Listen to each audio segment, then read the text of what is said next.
রচনা ব্যানার্জি ও প্রসেনজিৎ চ্যাটার্জির একটি নাচের video viral হতে তা নিয়ে সমালোচনামূলক মন্তব্য করেন অভিনেত্রী শ্রাবন্তী চট্টোপাধ্যায়। তিনি বলেন, আমরা এরকম কিছু করলে সোশ্যাল মিডিয়া জুড়ে মাতামাতি শুরু হয়ে যায়। আর যারা বুড়ো হয়ে যাওয়ার পরেও এসব করে বেড়াচ্ছে তাদের নিয়ে কি কেউ কিছু বলবে না?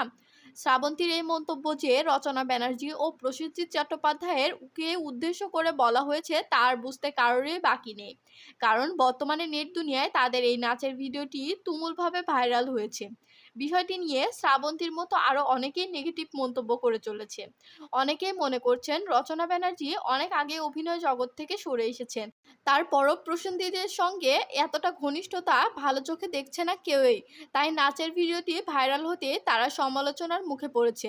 তো বন্ধুরা, রচনা ব্যানার্জি ও প্রসেনজিৎ চট্টোপাধ্যায়ের এই নাচের ভিডিওটি আপনাদের কেমন লেগেছে কমেন্টে জানাতে ভুলবেন না। আর ভিডিওটি ভালো লাগলে লাইক, কমেন্ট ও শেয়ার করে পাশে থাকবেন।